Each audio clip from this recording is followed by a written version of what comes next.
वो चेयरमैन बनेगा बीसीसीआई का, ये व्यवस्था हमें मंजूर काम करके कहा था हमको अग्निवीर योजना नहीं चाहिए, सेना में पुरानी बहाली होनी चाहिए। तो अमित शाह के बेटे को अग्निवीर बनाओ, उसको सेना में भर्ती करके भेजो। ने 2014 में कहा था नौजवानों को हर साल कितनी नौकरी दी जाएगी, जोर से बोलिए।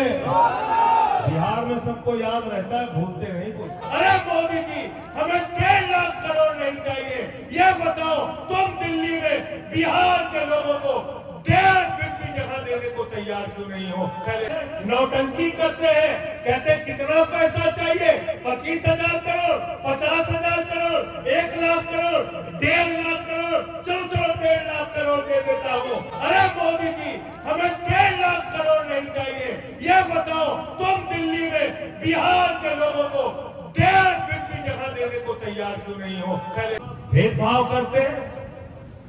चुनाव के पहले दिल्ली में संसद के अंदर बीजेपी के राष्ट्रीय अध्यक्ष खड़े होकर बोल रहे थे, उन्होंने कहा यहाँ पे बांग्लादेशी आ गए हैं।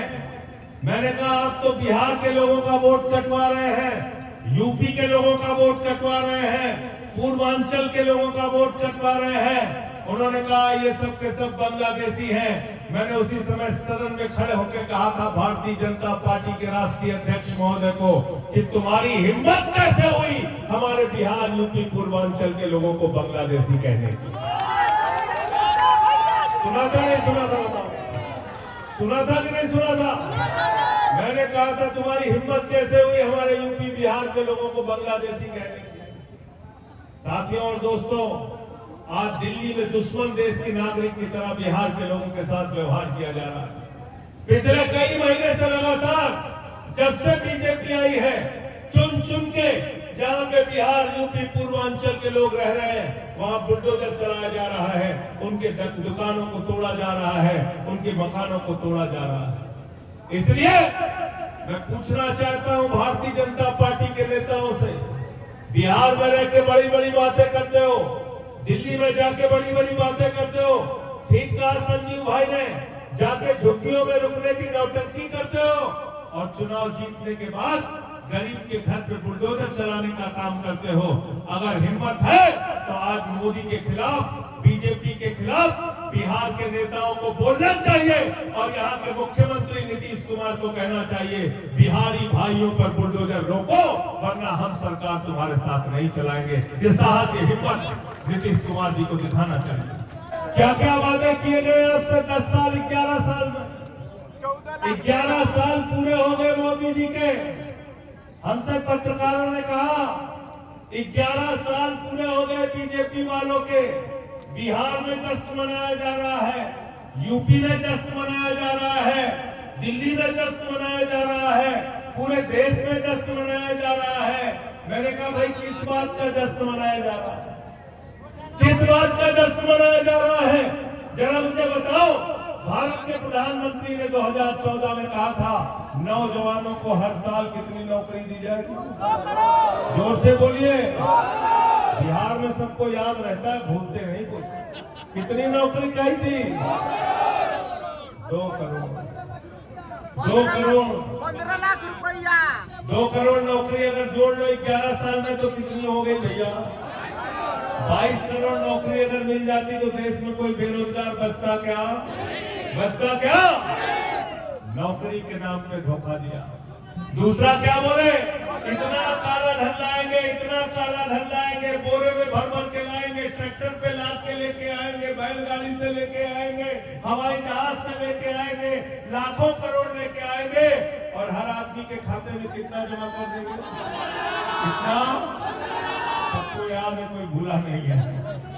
15 लाख आ गया, 15 पैसे भी नहीं आया, 15 पैसे भी नहीं आया। और हमारी बहनों ने अपने पति से छिपा के जो 1500 की नोट संदूक में रखी थी कि बेटी की शादी होगी तो ये पैसा काम आएगा, घर में कोई बीमार हो जाएगा तो ये पैसा काम आएगा, छोटा सा घर और आशियाना बनाया होगा तो ये पैसा काम आएगा। नरेंद्र मोदी जी ने कहा माताओं और बहनों यही तो काला धन है, नोटबंदी कर दी है, लाइन में लग के इसको जमा कर दिया, वो भी खाली करा लिया। वो भी खाली करा लिया।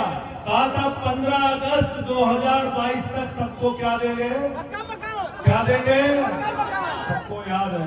पक्का मकान तो छोड़िए, जो मकान है वो भी तोड़ने के उस पे भी बुलडोजर चलाने का काम कर रहे हैं। तो काला धन आया नहीं।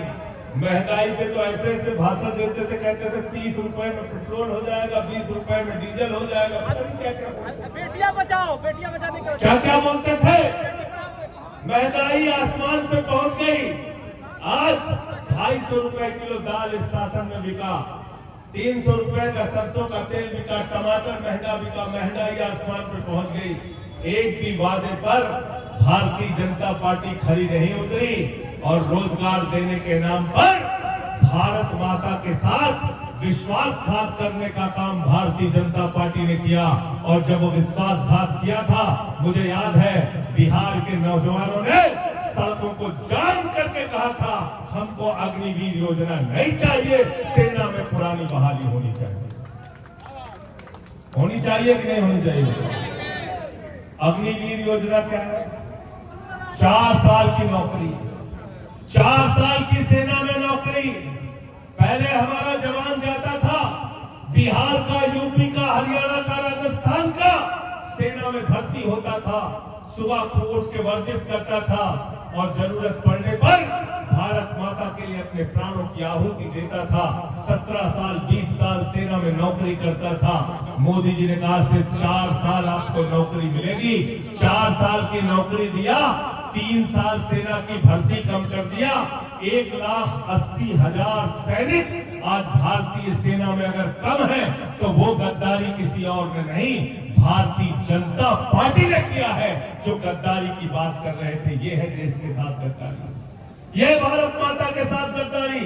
और मोदी जी कहते हैं अग्निवीर योजना बहुत अच्छी है, अग्निवीर बहुत अच्छी है, अग्निवीर योजना बहुत अच्छी है। तो मैं आपसे कहना चाहता हूं, अगर अग्निवीर योजना बहुत अच्छी है तो अमित शाह के बेटे को अग्निवीर बनाओ, उसको सेना में भर्ती करके भेजो।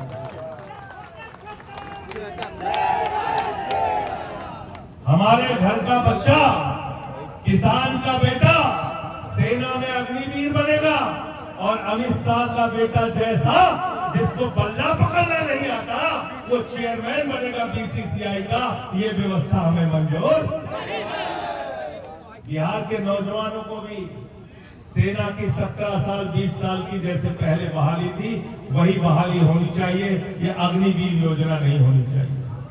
अभी देश के ऊपर एक आपत्ति आई, एक मुसीबत आई।